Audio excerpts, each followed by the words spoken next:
Hello，大家好，我是 Irene00，欢迎收看我的 YouTube 频道。今天呢，我想要跟大家分享的是我在英国 Primark 上班的日子。Primark 想必有在英国或是欧洲生活过的人都会知道这一个快时尚龙头。所以呢，我这支影片接下来会提到的几个部分呢，就是英国的零售业到底要怎么面试进入呢？然后英国的零售业只是当店员好进去吗？是呢，如果你还没有找到英国的正职工作之前，如果你也是考虑就是先在英国就做个店员或是零售业这样子的角色，在接下来应该都会还蛮有收获的。那我现在就马上进入我们的第一个主题呢。首先呢，是很多人非常关心的，想要在英国的零售业工作，该怎么应征申请面试呢？但是我自己在英国生活已经差不多有2年多了，很多身边的一些像我们这种是 international students 一毕业的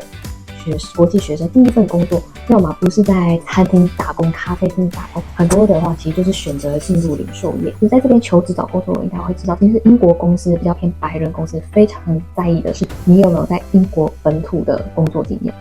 甚至不一定要是相关，可是他们一定基本上会让面试的人都是有在英国，不管是有打工兼职工作经验的人拿到面试机会。所以如果问我说，就是如果在还没有就是找到正职工作之前，是不是要选择先打工呢，还是继续等待就是正职工作之后？我会觉得，如果你的时间应用上是可以的话，那么其实你可以考虑看看进入零售业店员这一行。其实大家应该立马想到的就是他需要的技能比较低。我会说，对也不对。可是我会先从就是你的求职CV可以怎么写开始。如果你要应征的是英国零售业像店员这样的比较低线，然后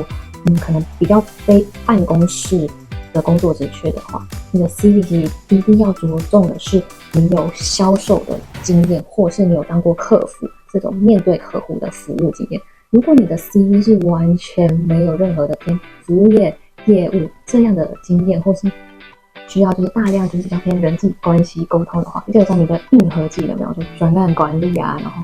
所谓会 coding 写程式，这些在零售业如果有基础门槛的话，其实是完全达标的。所以你可以在你的 CV 履历上尽量的去强调比较偏向是沟通这方面的技能，而不是说你会进阶的 Excel 或者 Excel VBA 然后 Power BI 这种办公室技能。那再来，如果你是一样就是跟我一样，就是比方说在台湾或是你自己的国内本来就是有过还好一长段的就是零售业经验，然后像我自己的话，我其实在台湾并不是做一个 sales 店员的角色，我是直接做到商场规划、品牌招商管理这样的角色。那我这边马上就要再切入到下一个大家会跌破眼镜的现实。那我在台湾就是在零售商场业已经是办公室经验，我有的是4年的工作经验。那我在这里一开始其实我是有去申请了很多比较偏向是品牌管理品牌行销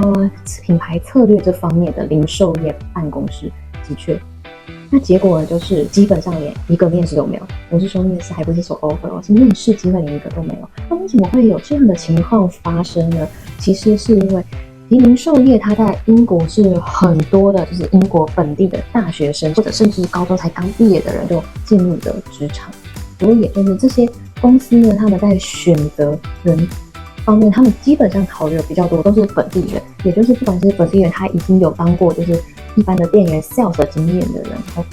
接下来然后让他再有就是内调或是转换成其他办公室这方面的职缺。所以呢，也就是说，如果你是一个外国人，然后你的零售经验在英国都还没有，都是零的话，你直接就是往办公室零售业的这样的角色升级，基本上是非常困难的。我们会说，英国找工作其实有时候它就是一个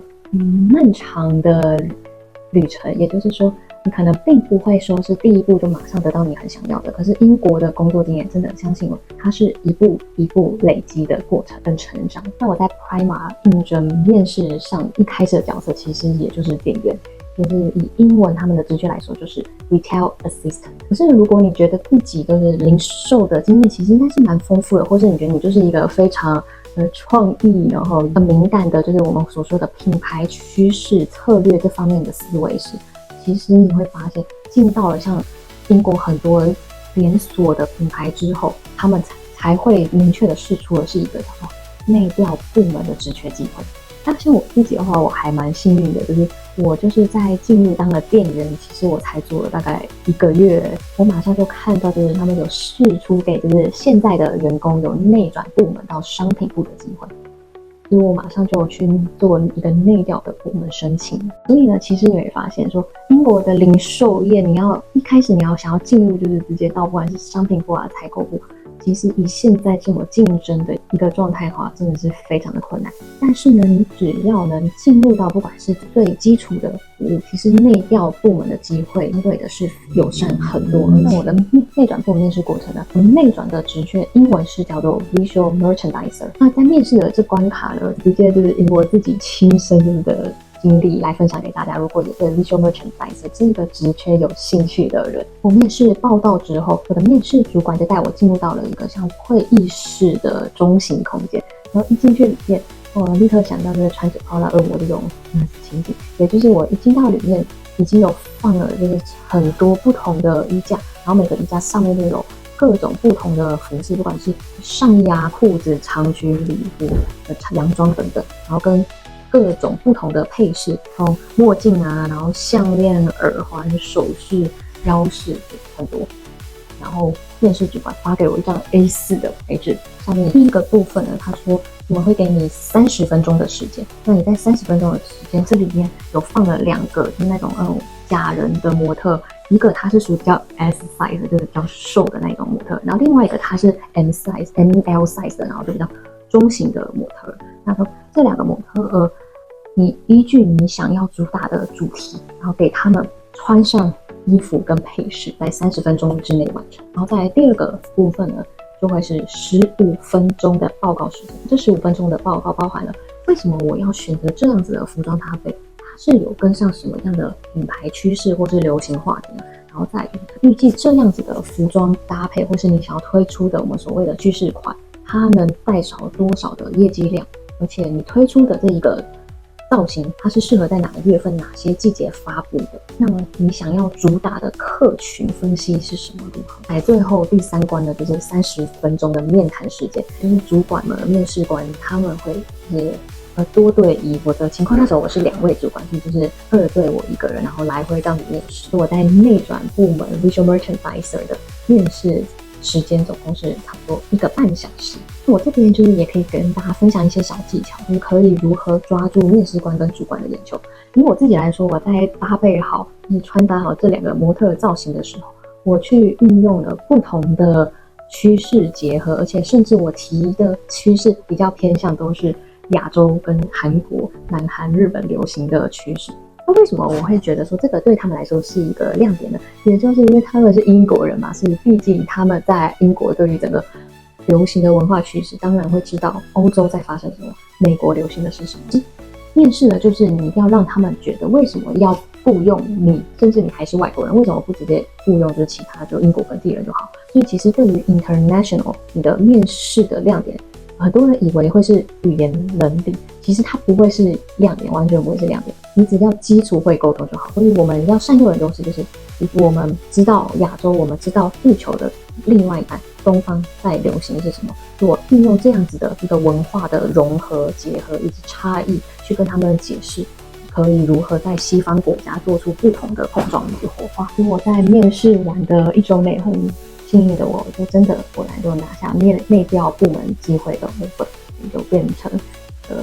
Visual Merchandiser 了。那 Visual Merchandiser 它在 Primark 的各店是一个非常被重视的部门。那我第一天就是报到这个新的部门，整个一眼望去，大概10个人的团队，我真的就是唯一一个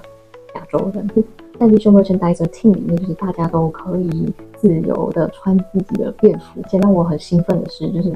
每个人都很有自己的穿搭风格与品味。像我在工作期间，一个跟我比较好的是本身国籍是捷克的一个捷克男子，那他的穿搭造型真的是让我非常的惊艳。他是那种就是充满那种英国绅士以及英国皇室会穿的，然后要不是薄纱透视啊，然后这边就会开一些做一些就是切边然后花边那种造型，然后又有一个背心啊，这边在束个腰，然后穿了一个比较偏硬壳式的那种靴子，走起路来还会有一点跟就是碰撞那种声音，然后超级微风。所以我觉得在流行时尚业里面，真的真的都非常的亮眼。Prima它在就是上下班的时间真的是非常的准时，所以只要时间一到，真的是下班，所以也让我有机会的跟有人发展了自己的品牌线，在英国斜杠创业了。因为我现在就是主张大概跟介绍一下，就是我自己手工制作的香氛蜡烛。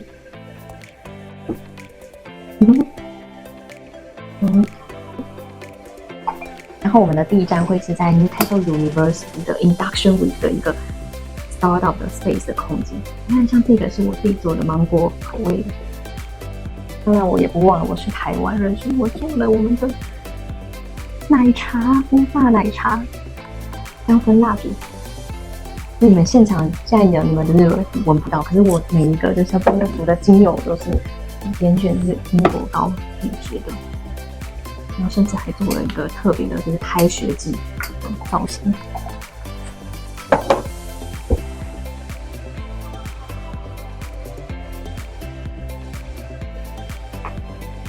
而且这边也就是一点题外话，就是我记得我上一支影片，如果有看的话，或是还没看的，可以回顾一下。就是我上一支影片有比较清楚的讲说，如果你在英国是想要走副业，或是你有想要微创业这样子的想法点子的话，是可以怎么真的实际去执行的。我这里要跟你说，就是在英国创业或是有副业，真的比你想象中简单太多了。包含设立公司，就是开公司这件事，超级的快速方便，而且还便宜。所以有幸的话，直接看我上一个影片介绍。然后也希望说大家如果真的有在准备要来 Newcastle 新堡 University 大学就读的 Precious 们，欢迎就是追踪我的 IG， 然后一定是可以就是现场认识我，可以跟你们聊创业，也可以跟你们聊求职工作，因为我就是一个多重身份。最后呢，我也再回到说英国找工作求职的，给大家一些结尾的结语鼓励。我找工作真的非常困难，连我自己也真的是碰壁了非常非常久，而且一路上以来就是真的是我所说的越来越好。真的不是一开始就那么好，可是我也特别的在这个时候推出这支影片，是因为现在是9月，9月是英国的热门求职旺季，不只是求职旺季，也是公司面试给 offer 的一个很重要的时间点。那英国的求职旺季会从现在就我们所说的8月一直开始，9月、10月一直到11月为止。那如果你是想要投递比较偏我们所说的正职或是正式工作机会 graduate scheme 这样子的一个职缺的话，你一定要把握9到11月这3个月，如果有时间就是尽量努力投。那另外呢，如果你是比较偏向说那你可以先找个打工或是兼职这方面的话，那你也要把握9月，尤其是9月跟10月初这个时候。9月的话，很多的英国不管是零售业、服务业会推出比较偏向 temporary contract 的，他们会找比较偏临时的员工，然后一直到就是整个就是1月过完，就是我们所说的新年假期过完为止。因为英国的正职工作的面试流程真的比较长，可是如果你只是临时工作的话，他们大概你面试完1周内就给结果，然后不只是给结果，是1周内如果 offer 下来，你在另外1周马上就开始上班，所以非常适合想要短期就赶快先进入英国职场洗个经验的人，也要好好把握9月所释出的这些机会。那最后就是希望大家都可以找到理想的工作，或是喜欢现在自己的生活。不管你是在求职的路上，或是你也在碰壁的路上，其实这都会是你整个就是生命的一个很重要的养分。因为你一定要相信你自己，或是你一定要想